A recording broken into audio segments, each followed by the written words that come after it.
Durante muito tempo, toda uma geração viveu em cima de um engano, uma mentira que foi colocada na mente das pessoas e em certas fases, na mudança de um ciclo dos filhos, às vezes em meio a uma dificuldade, pais e mães muitas vezes chegaram para outra pessoa e falaram: é assim mesmo, a gente cria filhos para o mundo. Quem já ouviu ou já falou essa frase? Amados, saiba que essa é uma mentira do inimigo. Uma mentira que foi colocada na cabeça dos pais, eles foram repetindo, e por repetir isso várias vezes, sabe o que aconteceu? Eles criaram os filhos para o mundo. E por isso, muitos pais hoje estão na igreja e os filhos estão no mundo. Cenas como essas são cenas que a gente não pode aceitar como normal e a gente tem que dar um basta a isso.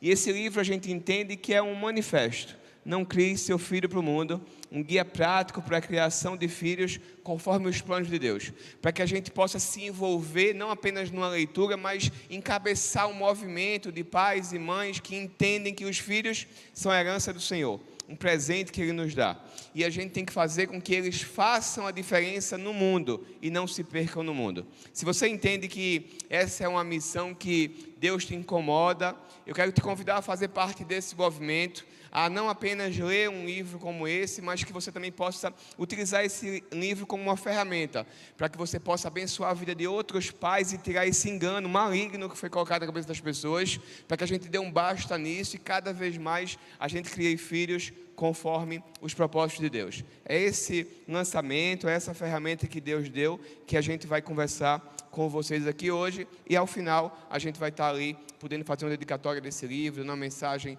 profética para você, e vai ter disponível alguns, não tem tantos exemplares, porque a maior parte terminou hoje pela manhã, mas tem alguns ali na saída para você fazer parte desse movimento com a gente. Deixa eu contar uma história aqui para vocês. Teve um dia que um pai, ele chegou em casa e muito animado, porque tinha um circo na cidade. Ele falou: filhos, que tal hoje a gente fazer algo especial? Nós íamos para o circo. As crianças ficaram animadas em festa e foram para o circo. O pai chegou no circo e foi direto na bilheteria e perguntou: por favor, qual é o valor do circo?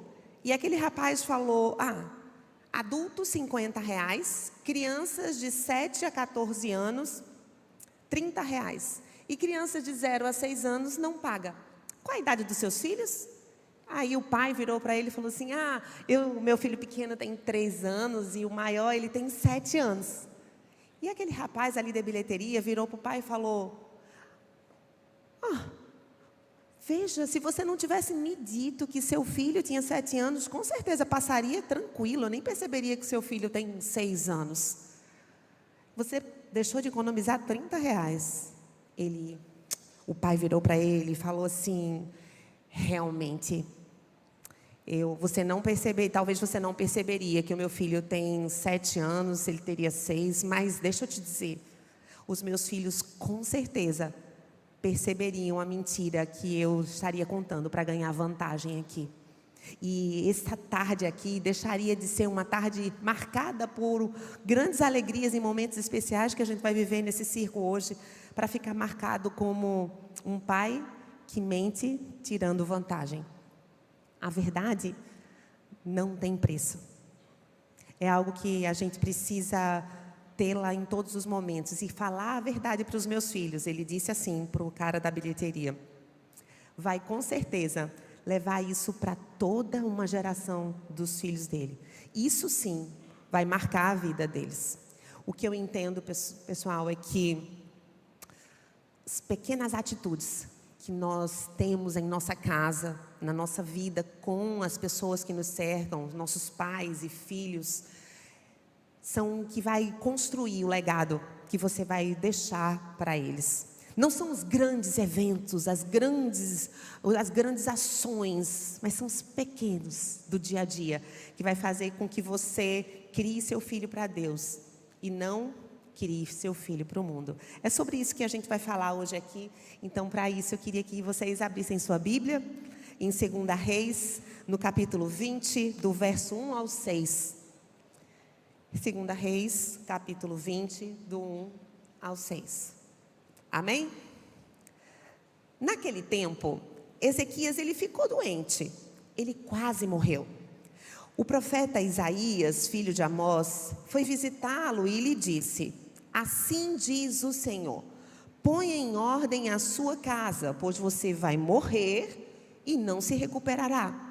Ezequias, ele virou o rosto para a parede, orou ao Senhor e falou: lembra-te, Senhor, como eu tenho te servido com fidelidade e com devoção sincera. Tenho feito o que tu aprovas. E Ezequias chorou amargamente. Antes de Ezequias deixar o pátio intermediário, a palavra do Senhor veio a ele e disse: volte e diga a Ezequias, líder do meu povo: assim diz o Senhor, Deus de Davi, seu predecessor, ouvi a sua oração e vi suas lágrimas. Eu o curarei. Daqui a 3 dias você subirá ao templo do Senhor e eu acrescentarei 15 anos à sua vida. Amém. Amados, essa porção da Escritura conta uma história que você já conhece, ela traz muitos ensinamentos para nós e para você. Um dos mais importantes é você ver o quanto Ezequias era relevante para Deus, ao ponto de Deus dar mais tempo de vida para ele. Mas nessa passagem, a gente vai tirar algo que tem a ver com o legado, tem a ver com a nossa família, que é quando Deus diz para Ezequias: ponha ordem em sua casa. Deus poderia ter falado qualquer coisa para Ezequias, mas Deus toca naquela situação da casa por conta da importância da família, mostrando a Ezequias o quanto aquilo era importante para ele. Você vai ver que Ezequias tinha posses, tinha uma grande posição social, muitas riquezas, mas talvez na casa dele tinha algo errado que Deus dá aquele alerta. É meio que se liga, Ezequias, tu vai morrer, coloca em ordem a tua casa. E eu tenho acompanhado alguns estudos sobre pacientes terminais, pessoas que estão próximas do processo da morte. E um dos estudos mais profundos que tem vem de uma enfermeira lá na Noruega. Ela passou vários anos da vida acompanhando pacientes que estavam próximos já da morte. Em fases onde a família já entrega, já não tem mais saída, ela entra na casa e começa a acompanhar esses pacientes. E ela começa a estudar como esse paciente se comporta, o que ele pensa e principalmente quais são os arrependimentos.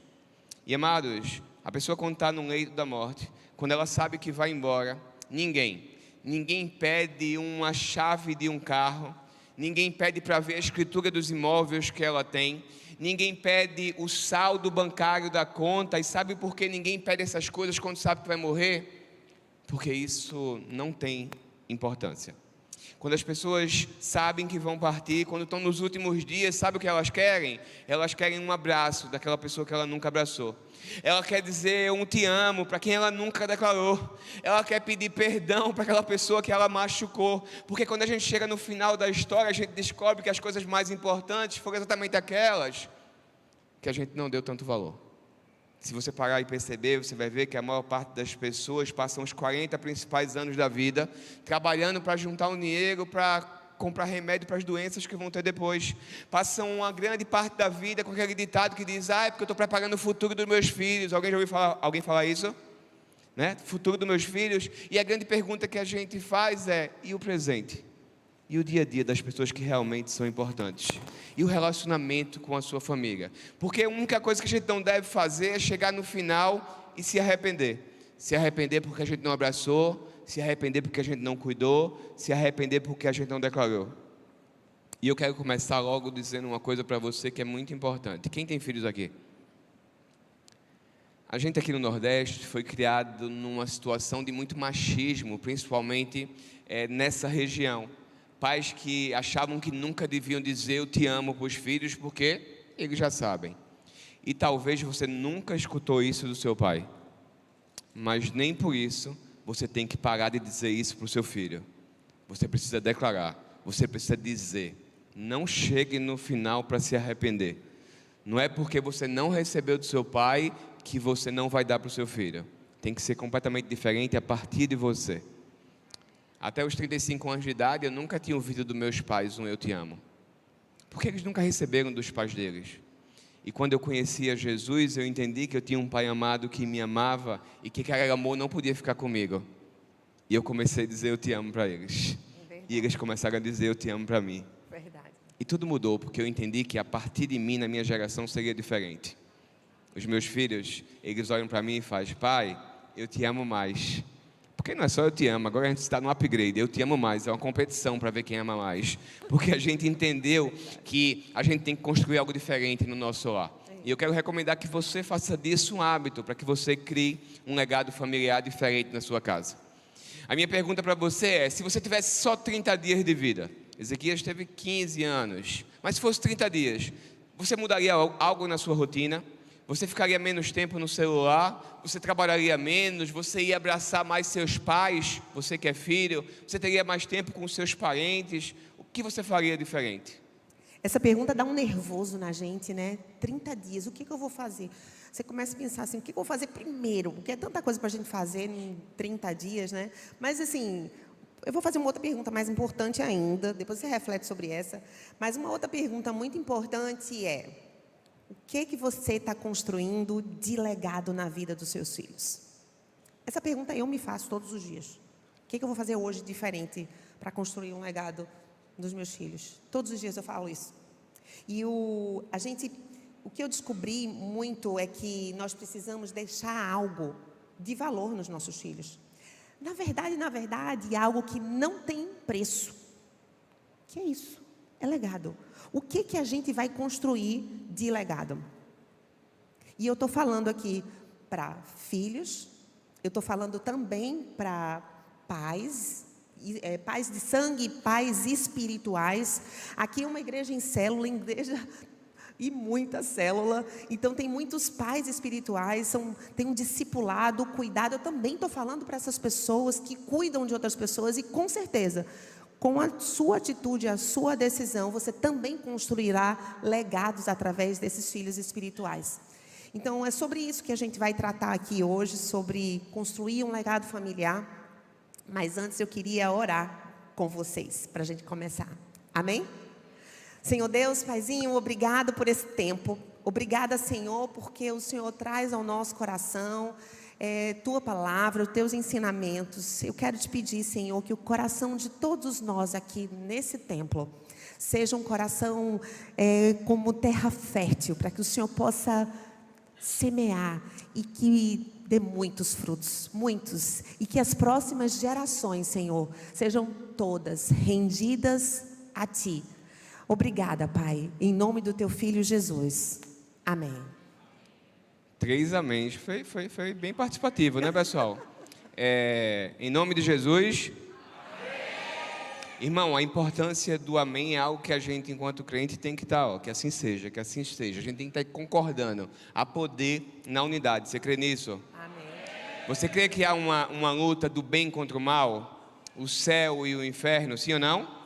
A gente é do time do céu. Os homens aprenderam aqui já ontem que a gente teve a maior vitória da nossa vida, não foi, homens? Olha aí, os homens, fortão aí, fizeram um gol da vitória deles. E a gente aqui em unidade vai construir esse legado familiar, e a gente vai fazer aqui, em unidade, alguns princípios que a gente trouxe dessa história que vão te ajudar. E eu quero que você repita comigo cada um dos princípios. O primeiro dele, para construir um legado familiar, vai aparecer aqui para você, é que eu começo por mim. Vamos ler junto? 1, 2, 3 e... Eu começo por mim. Segundo a Reis 18:3 diz o seguinte: seguindo o exemplo do seu antepassado, o rei Davi, Ezequias fez aquilo que agrada a Deus, o Senhor. Amados, você conhece a história. Ezequias começou o reinado dele fazendo o que agradava a Deus. Ele destruiu os locais pagãos de adoração, ele acabou com a idolatria, e sim, Ezequias fez uma série de mudanças religiosas ali em Judá. Então ele estava muito bem com Deus. E se eu quero deixar um legado, se eu quero construir algo, tem que começar por mim, até porque ninguém vai seguir quem ainda não foi. Então não tem como eu fazer com que os outros sejam filhos espirituais lá na minha célula, meus discípulos, sejam filhos biológicos na minha casa, sejam meus pais que eu quero que venham para o Evangelho, se eles não veem um exemplo em mim. Então eu tenho que começar me abastecendo. Sabe o avião, quando as máscaras de oxigênio caem, você coloca primeiro em... Quem foi no avião já sabe, a moça vai dizer se coloca primeiro em você. E por que você coloca primeiro em você? Porque se você não estiver respirando, você não tem como ajudar outra pessoa. Muitas vezes, amados, a gente não consegue ver um legado na nossa família porque a gente não é exemplo. O pai aqui na igreja, um abraço com os irmãos, amoroso, gente boa, tal, mas em casa é rude, é bruto, é ignorante. E o menino fica doido para ficar na igreja o tempo todo, porque o pai da igreja dele é diferente do pai de casa. A gente tem que ter muito cuidado com isso daí. Porque se seu filho não vê você lendo a Bíblia, dificilmente ele vai ler.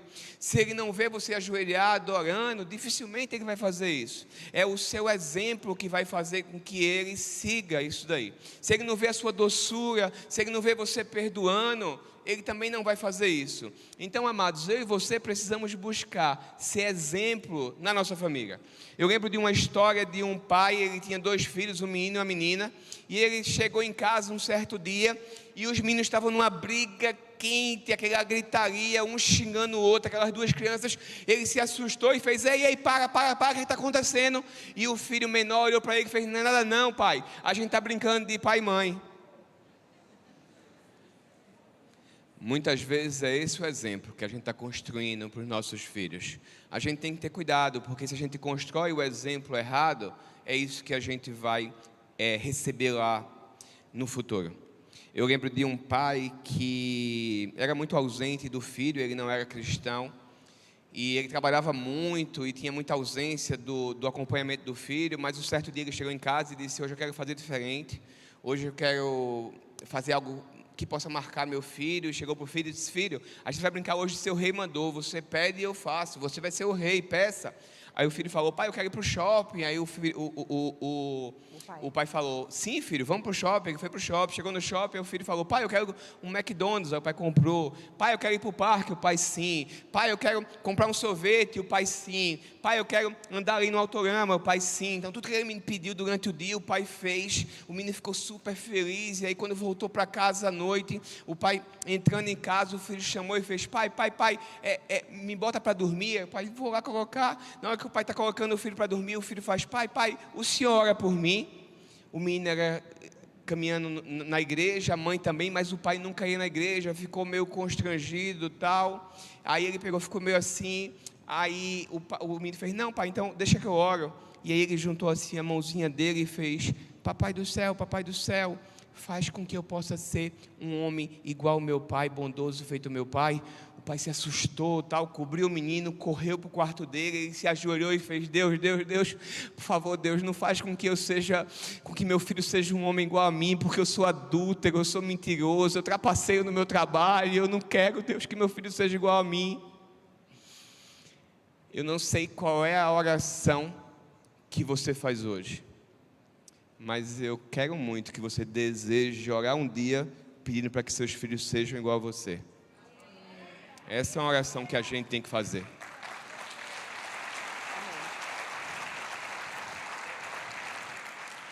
Para construir um legado, e aí esse é o nosso segundo princípio, eu cuido da minha casa. Vamos repetir junto comigo? Eu cuido da minha casa. Lá em 2 Reis 20:11 fala assim, põe em ordem a tua casa, porque morrerás e não viverás. Você já deve ter ouvido inúmeras vezes na sua vida: seu primeiro ministério é o seu lar, é a sua família. Sim ou não? E que nada adianta a gente ganhar o mundo e a gente perder a nossa casa. Primeiro ministério é a nossa casa. A família, amados, ela foi constituída antes da igreja. Então, primeiro eu preciso cuidar da minha casa, depois eu cuido da igreja, mas primeiro a minha casa. Eu não posso negligenciar a minha família. É algo que precisa estar no primeiro plano. Porque tudo precisa começar dentro da nossa casa para que possa transbordar fora dela. Ou seja, é do que tem muito dentro da sua casa que vai transbordar nas outras famílias. Do que você tem enchido a sua casa? Da presença de Deus, de ensinamentos, do caminho, na palavra de Deus. É disso que, quando você chegar fora, você vai transbordar. Mas primeiro você precisa estar cheio. E precisamos também envolver os nossos filhos de tal forma que eles se sintam parte do nosso ministério, sabe? Do nosso servir. Se a gente vai sair, a gente precisa... a gente vai sair para servir na igreja, isso precisa brilhar os nossos olhos, e a gente precisa contagiar os nossos filhos com esse brilho no olhar, de amor por isso, sabe? Eles precisam estar sedentos, porque muitos filhos, eles estão longe da igreja, porque ele vê a igreja como concorrente, porque o pai e a mãe passam mais tempo na igreja, E isso tem afastado a família deles. Por isso que nós precisamos envolvê-los, fazê-lo com que eles amem assim como nós amamos. Certa vez o pastor Melvin, olha só, tá vendo, pastor? Eu falava que essa frase eu ouvi em algum lugar, mas aí o pastor Melvin dizia muito isso. Agora eu já sei. Pastor Melvin dizia muito essa frase e eu peguei para mim. E se você quiser, pega ela para você, que diz assim, ó: eu não quero ser como Davi, que ganhou o mundo, mas perdeu a família. Mas também não quero ser como Noé, que ganhou a família, mas perdeu o mundo. E a minha oração de verdade, a nossa oração de verdade, é que com a nossa família, nós possamos ganhar o mundo para Jesus. Essa precisa ser a minha oração, essa precisa ser a sua oração mais fervorosa. Nós precisamos ter muito cuidado para a gente não levar o melhor que nós temos para a rua e levar o nosso pior para dentro da nossa casa. Forte. Isso nós temos visto demais. E nós, como filhos de Deus, como servos, como pessoas que buscam caminhar na direção do Senhor, nós precisamos estar muito atentos. Eu acredito muito na promessa de Josué 24:15, que fala: eu e a minha casa serviremos ao Senhor. Nós declaramos isso na nossa casa, sempre eu declaro todos os dias, está determinado. Isso eu já determinei antes, quando eu conheci a Cristo. Porque você sabe, né? Você educar filhos é um desafio. E você começar a caminhada com Cristo, quando já tem um filho de 14 anos, é muito mais complicado. Mas nós determinamos ali, mesmo ainda sem saber os passos que a gente daria junto com Cristo, a gente determinou que eu e a minha casa serviremos ao Senhor. E hoje eu e a minha casa servimos ao Senhor.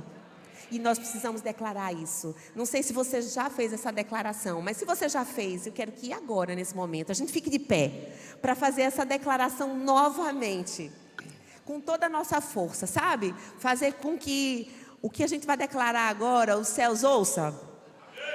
Vamos declarar? Eu e a minha casa serviremos ao Senhor? Vamos junto. Eu vou fazer o céu ouvir. Eu não sei você. 1, 2, 3. Eu e a minha casa serviremos ao Senhor. Amém. Está declarado. Amém. Pode sentar. Não esqueça. Eu preciso cuidar da minha casa.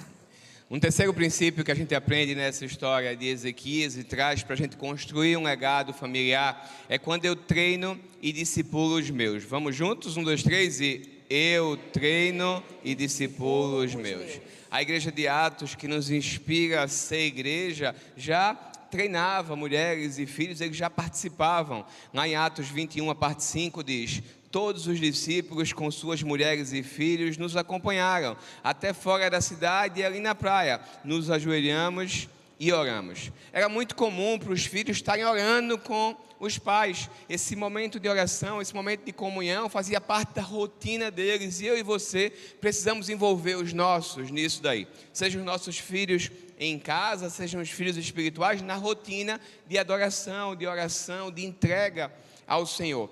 Lá na nossa casa, eu lembro muito que desde pequeno, o meu menor, que hoje tem 14, ali com 8, 9 anos, ele ficava de cueca na sala arrumando os livros que vinham, e eu promovi ele para gerente de expedição. Era o responsável por liberar os livros para virem para as igrejas. 8, 9 anos já era gerente, né? A alto nível, um cargo importantíssimo. O maiorzinho, que já tinha ali 13, 14 anos, eu botei ele como gerente de estoque. Que ele faz? Carrega a mala, que é pesada. É a função dele, mas tem uma função, faz parte do corpo. E muitas vezes eu cheguei para eles e falei: filhos, papai, nem você nem papai sabe quem vai estar lá na igreja que a gente vai. A gente não conhece, mas Deus já conhece. Deus não precisa nem de mim nem de você para que esse livro chegue nas pessoas, mas Ele deu o privilégio para a gente de organizar os livros que vai abençoar a vida das pessoas. Desde pequeno a gente vai ensinando a eles do privilégio deles servirem. A gente vai estimulando, vai envolvendo, vai ativando os dons neles. Quando a gente vai em Atos mais na frente, a gente vê Filipe cuidando da sua casa.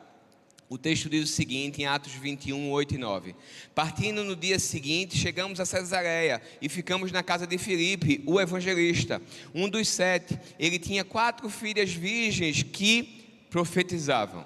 Nós devemos ser ativadores de dons dos nossos filhos. Eles não vão ter os mesmos dons que a gente, mas a gente tem que estar o tempo todo estimulando, desenvolver os dons deles, preparando eles. A nossa casa é um centro de treinamento. A gente diz muito que lá é um quartel-general. A gente está preparando eles para fazer a diferença no mundo.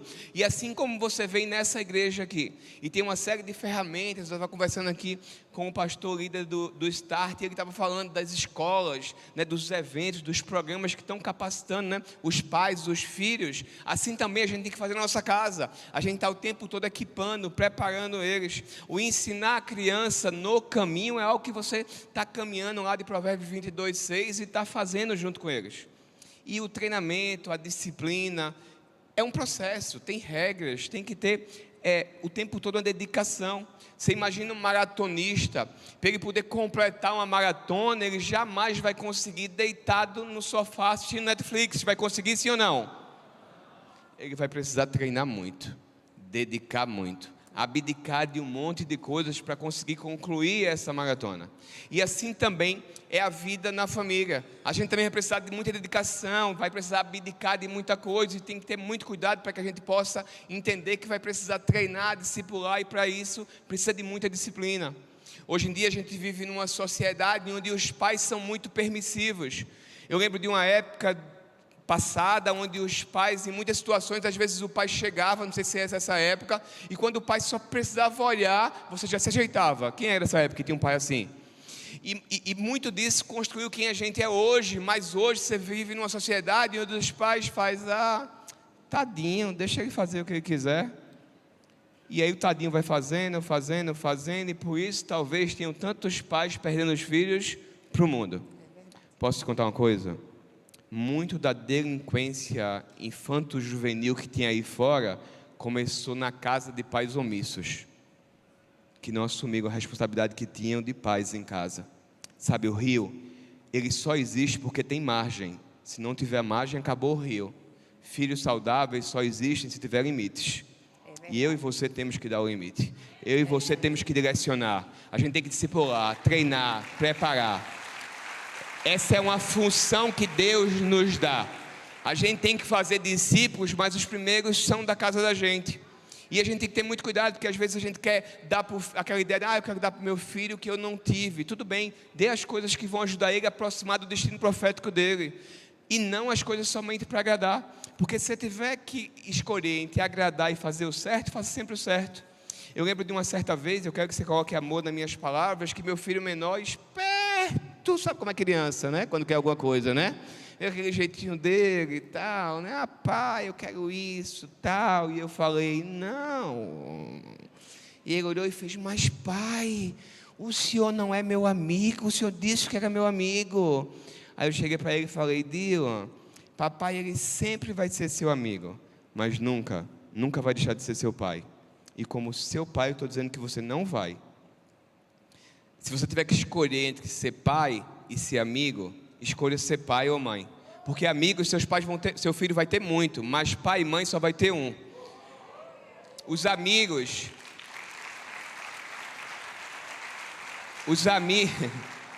o amiguinho, ele faz aquilo que o filho quer. O pai faz o que o filho precisa.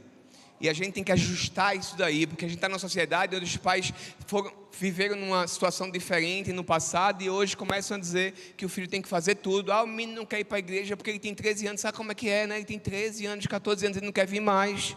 Aí eu fico pensando, quem é que manda em casa? É o menino ou é você? Então a gente tem que ter muito cuidado com isso, porque treinamento gera desconforto. Não é confortável. É verdade. A gente sabe disso. A vida de pai e mãe é aquela que vai te dar os maiores desafios, mas também vai te dar as maiores recompensas. E saiba, se você criar seus filhos, você vai poder mimar seus netos. Mas se você mimar os seus filhos, você vai ter que criar os seus netos. E a gente vive numa sociedade desse jeito. De pessoas que estão mimando os filhos e terminam tendo que criar os netos. E os filhos estão perdidos. Porque você não criou, não educou, não fez aquilo que tinha que ter feito. E por isso talvez estão se perdendo filhos para o mundo. Ezequias foi um exemplo de alguém que não discipulou. De alguém que não educou, que não mentoreou. E talvez por isso Ezequias tenha sido da Bíblia aquele que deixou o pior legado na sua geração. Nós construímos um legado quando eu abençoo as próximas gerações. Vamos repetir junto comigo? Esse é o quarto princípio. Eu abençoo as próximas gerações. Olha o que está lá em Joel 2:28. Diz assim, ó. E acontecerá depois que derramarei o meu espírito sobre toda a carne. Vossos filhos e as vossas filhas profetizarão, os vossos velhos sonharão e os vossos jovens terão visões. Você sabe o que Deus está dizendo aqui? Eu quero todo mundo da sua casa. Eu quero seu avô, sua avó, seu irmão, sua irmã, seu filho, sua filha. Quero todo mundo, jovens, filho, criança, todo mundo. Quero todo mundo servindo, todo mundo sendo um bênção, todo mundo sendo abençoador. Não pode ser diferente. Nós precisamos ter essa visão, nós precisamos ter essa perspectiva que Deus coloca no nosso coração. Se por um acaso, quando você estava vindo para cá, não era essa perspectiva que você tinha, era o inimigo tentando tirar o que há de mais precioso da sua vida, que é a sua família. Não permita. É você e a sua casa inteira servindo ao Senhor. Esse é o projeto de Deus. Se por um acaso você pode até dizer para mim assim, Márcia, você não tem noção não. Eu tenho um filho, mas ele tá perdido. E eu vou ajeitar essa frase que você está falando. Seu filho pode estar afastado. Ele não está perdido. Porque Deus, Ele não esquece da promessa que Ele fez. Deus não esquece um filho sequer. Persista. Ele não vai desistir. Não desista você também. Faça a sua parte. Seja abençoador. O que falta? Que atitude você precisa ter hoje? Porque você pode dizer para mim assim, Márcia, meu filho tem 15 anos, tem 30 anos, não sei, não tem mais jeito não. Deus faz nova todas as coisas. Decida hoje, quando você sair por essa porta, diz, eu vou fazer isso. O Espírito Santo vai ser difícil. Eu não sei qual é o caminho, mas o Senhor vai me dizer. Coloca no meu coração. Qual é a direção? Eu tenho que fazer primeiro o quê? Segundo o quê? O que eu faço depois? E Ele vai te dar um norte. E você vai abençoar a sua geração com uma atitude sua. Por não ter cuidado da sua casa, Ezequias, ele teve um filho. O nome do filho dele era Manassés. Deixa eu te dizer, Manassés, ele foi um dos reis mais cruéis da história da Bíblia. Gente, você tem noção do que é isso? Por não ter colocado a casa dele em ordem. Nossa, olha só o resultado de uma educação errada. Um legado completamente distorcido. Quanto tempo você tem de vida? Ezequias teve 15 anos. Quanto tempo a gente tem? Eu não sei. Mas o tempo é hoje, o tempo é agora. Deus está falando com você hoje, dizendo assim, filho, coloca a casa em ordem. Filha, coloca a casa em ordem. É hoje, não é amanhã não. Começa hoje a colocar a tua casa em ordem. Eu estou contigo, tu não está sozinho. Qual é o legado? Você quer pior? Manassés, que é o filho de Ezequias, ele teve um filho, Amon. Amon seguiu o mesmo caminho do pai, Manassés. Olha que legado, olha que triste. E Jeremias, ele recebeu uma incumbência de Deus, que ele ia responsabilizar uma única pessoa por tudo de ruim que ia acontecer naquele tempo, Manassés, filho de Ezequias. Olha o que diz lá em Jeremias 15:4, fala assim, ó, farei com que todos os povos do mundo olhe para eles com horror, por causa daquilo que Manassés, filho de Ezequias, fez em Jerusalém quando era rei de Judá. Um único homem responsável por tanta desgraça. Qual notícia você quer ter dos seus filhos? Essa é uma pergunta que a gente precisa fazer. Que notícia? Encontrei com teu filho. Você não sabe o que foi que aconteceu. Ele estava louvando. O céu desceu na terra. Quando ele louvava, meu Deus, os anjos. Nossa! É isso que eu quero ouvir dos meus filhos. É isso que você quer ouvir dos seus filhos? Ou você quer ouvir, ai, coitada da irmã Maria. A bichinha vive orando, mas aquela filha dele, meu Deus, chega de manhã da farra. Eu precisamos olhar por aquela família. Eu tenho certeza que não é isso que você quer ouvir dos seus filhos. Não é isso. Que legado nós vamos construir na vida dos nossos filhos? Porque entenda uma coisa, não é apenas virar, se ajoelhar e orar. Orar é fundamental. Mas não é apenas isso, é arregaçar as mangas, é fazer acontecer, é discipular. Ezequias, ele não tomou conta da casa dele, ele talvez não tenha discipulado, ele não tenha orado junto, ele não tenha, compartilhado do amor que ele tinha por Deus. Talvez ele não tenha colocado à margem, o limite que precisava nos filhos, chamado a atenção na hora, chegado junto. Talvez ele não tenha tido tempo de qualidade. Talvez não tenha dito que ama. Eu não sei. Mas a gente sabe que esse legado foi construído de forma completamente equivocada, que é completamente diferente do que nós vamos construir a partir de hoje, na nossa casa, na nossa família. Amém? Por isso eu preciso entender, sim, que eu abençoo a próxima geração. E para continuar construindo esse legado, nosso último princípio aqui hoje é o quinto, que eu entendo que eu não posso errar na missão. Vamos ler junto? 1, 2, 3 e... Eu entendo que eu não posso errar na missão. 2 Crônicas 32, 25 diz: Mas não correspondeu Ezequias aos benefícios que lhes foram feitos, pois o seu coração se exaltou. Quem aqui já recebeu um milagre? Eu. Receber um milagre não é apenas um privilégio, mas ele traz também responsabilidade. E o que eu entendo dessa história é que Ezequias ele não correspondeu ao que o Senhor fez. Quando Deus pediu para Ezequias, ele não estava pensando em Ezequias naquele momento, mas Deus estava pensando nas próximas gerações. Se você parar e perceber, você vai ver que Deus é um Deus geracional. Tudo que Deus faz tem a ver com as próximas gerações. E muitas vezes, amados, a gente não se preocupa com isso. Se você parar e perceber, cada vez mais a gente tem uma geração pior. Inclusive nesse livro aqui a gente traz um estudo que comprova que essa geração agora, ela está deixando uma geração muito pior do que a geração anterior. Quem aqui entende que tem um mundo pior do que o mundo passado, a geração passada? Fruto da gente não ter cuidado, da gente não ter preparado, da gente ter permitido esses normais aí que todo mundo faz, o povo vai fazendo. Então a gente tem que na nossa casa mudar isso daí. E Ezequias claramente não estava preocupado com a geração. Tanto que lá na frente, em 2 Reis, conta uma parte de quando Ezequias recebe no palácio os mensageiros da Babilônia. Ele mostra todas as coisas que tem lá, todos os pertences do palácio. E ele recebe depois uma mensagem que vem de Deus para Isaías, dizendo que vai chegar um tempo. Vai chegar um tempo depois que Ezequias morre, que tudo do palácio será levado, que seus filhos serão feitos escravos, serão feitos eunucos pelo rei da Babilônia. O que naquela época eunucos era castrar os filhos, isso quer dizer não teria mais descendência de Ezequias. E Ezequias fala: poxa, depois que eu morrer, essa notícia é boa. É do tipo www.cadaumcomsseusproblemas.com.br. Se não era com ele, pouco importa se era com os filhos. Para você ver o quanto ele não se preocupava com a próxima geração. E amados, eu e você precisamos nos preocupar. A gente precisa cuidar do que está por vir.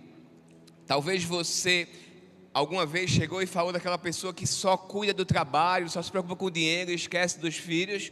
Mas tem muita gente também hoje que está só se preocupando em servir na igreja e esquece de cuidar do legado, de cuidar dos seus filhos. A gente tem que cuidar do que a gente vai deixar, porque não importa ter filhos brilhantes, o que eu e você precisamos é ter filhos salvos. Essa é a parte mais importante.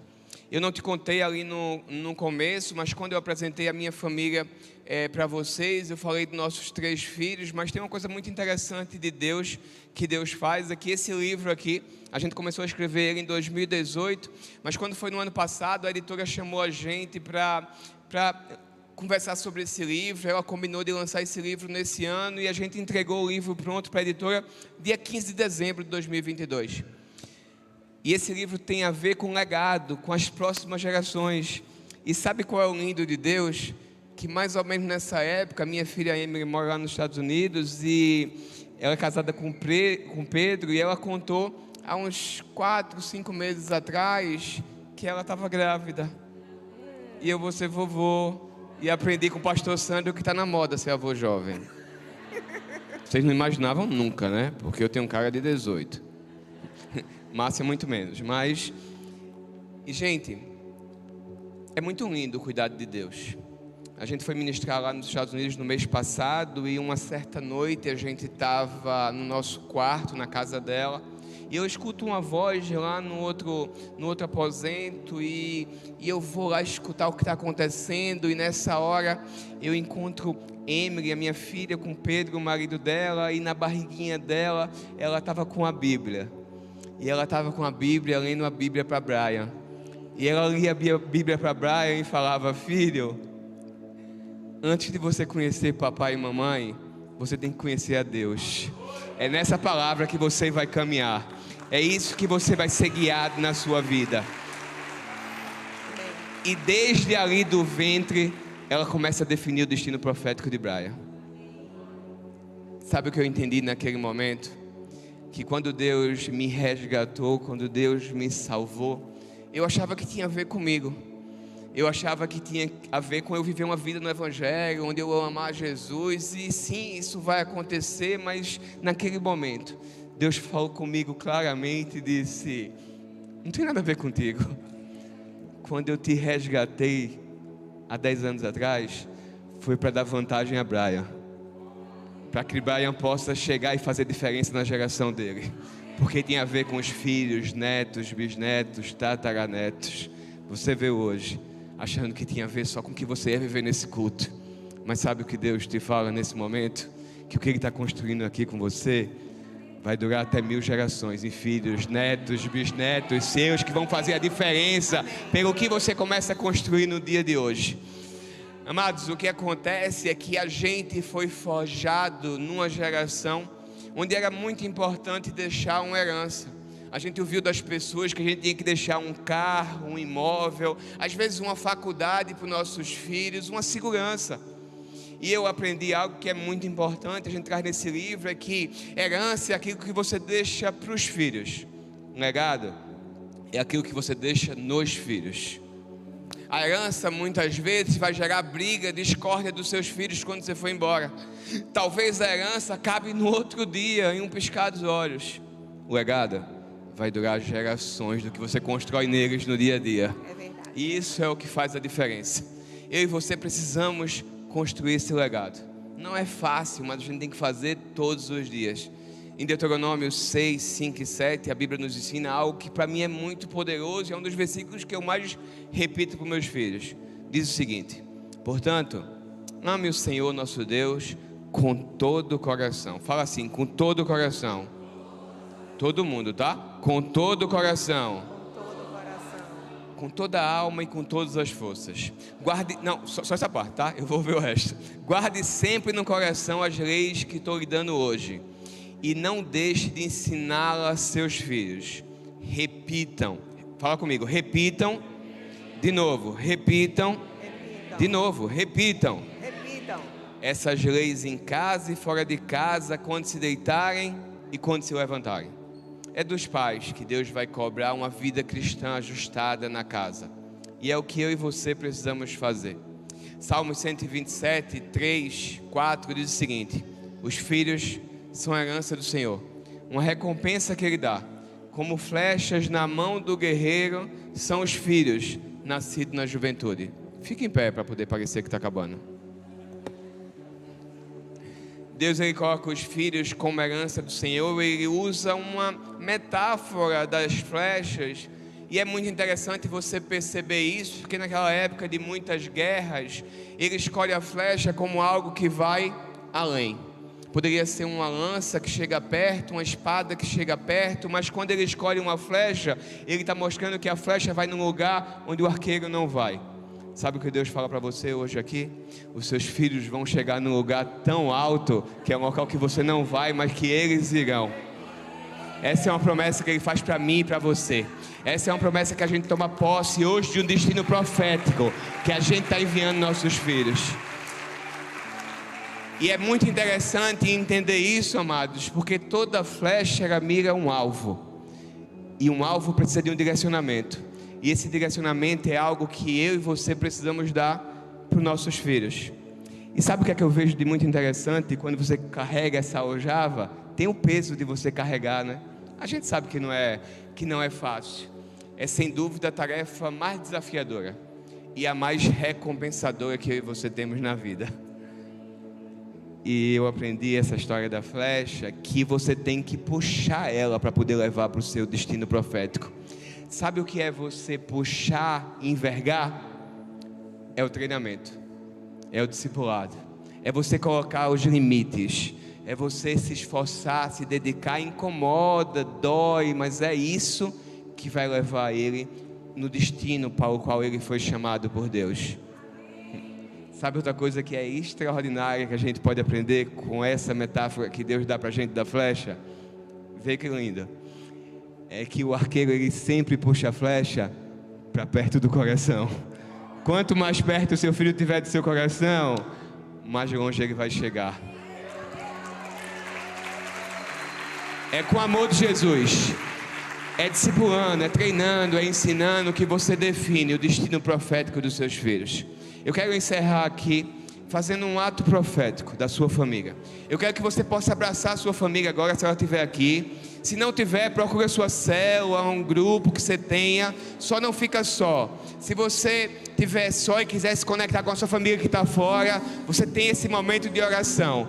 Mas eu quero que você faça dessa música uma oração. Eu quero que você receba uma promessa. Essa música fala de uma bênção que não termina em você. É uma bênção que começa em você. É uma bênção de graça. É uma bênção que protege você de manhã, de tarde e de noite. Uma bênção que te dá paz, mas é uma bênção que dura até 1000 gerações. É uma bênção que você concorda dizendo amém. Então eu quero que você levante um clamor pela sua família. Eu quero ouvir a sua voz. Começa a orar, começa a pedir: Deus, eu quero receber essa bênção. Deus, eu recebi essa palavra hoje e eu quero aplicar a fé nela, Deus. Eu não sei como vai acontecer, mas faz, Pai. Faz, Deus. Eu concordo que vem algo novo na minha casa, vem algo novo na minha família.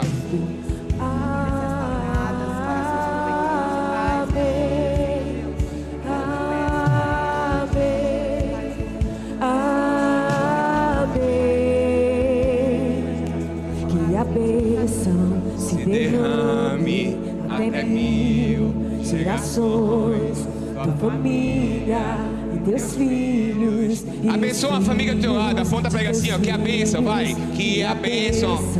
Abençoa a família do teu lado, abençoa, que é a bênção da tua família e teus filhos e os filhos dos teus filhos. Que a bênção se derrame até 1000 gerações, tua família e teus filhos e os filhos de teus filhos. Que a bênção se derrame até 1000 gerações, tua família e teus filhos e os filhos de teus filhos. Sua presença te acompanhe por detrás, por diante, do teu lado e em ti. É contigo, é por ti, e de dia e de noite, tua entrada e saída,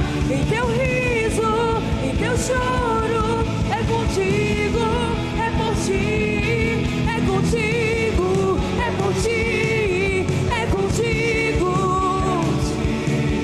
é contigo, é por ti, é contigo. Levanta a mão assim, ó. Vai. Fala assim, ó. Que assim seja, Pai. Amém, amém, amém. Eu recebo essa promessa para minha casa. Meus filhos serão prósperos, serão pastores, líderes, empresários. Eles farão diferença. Eu repreendo em nome de Jesus qualquer caso de suicídio, de drogas, de homossexualidade, de miséria. Eu recebo as bênçãos que duram até 1000 gerações. Que a bênção se derrame, declarei, gerações, tua família e teus filhos e os filhos dos teus filhos. Tua presença te acompanhe por detrás.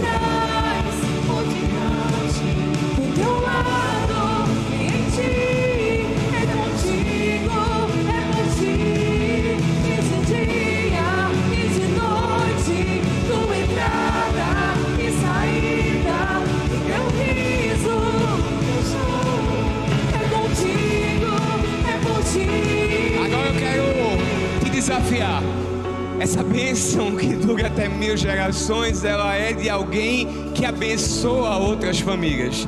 Então eu quero que você, já tomado posse dessa bênção, procure um outro grupo, uma outra família, e vá orar por essa família, por esse grupo. Sai do teu lugar, procure um outro grupo e derrama essa bênção neles. Derrama essa bênção nessa outra família. Não deixa Ora por nenhuma eles. família sozinha. Não deixa ninguém só nessa igreja.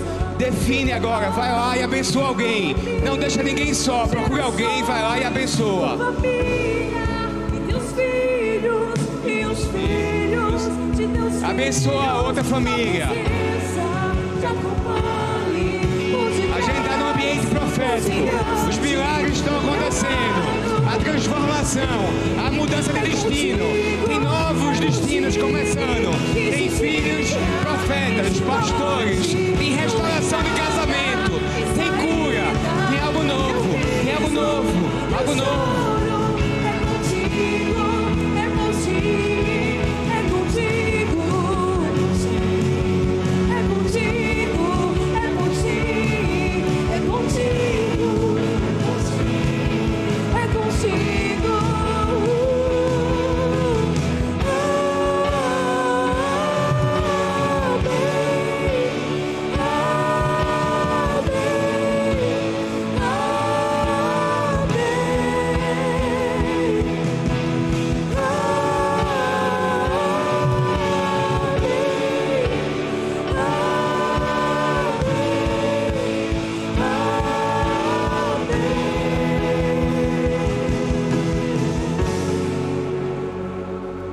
Que Jesus, Ele possa acompanhar você por esse destino profético. Que seus filhos, netos, bisnetos e tataranetos possam receber essa bênção que começa hoje, mas que ela dura até 1000 gerações.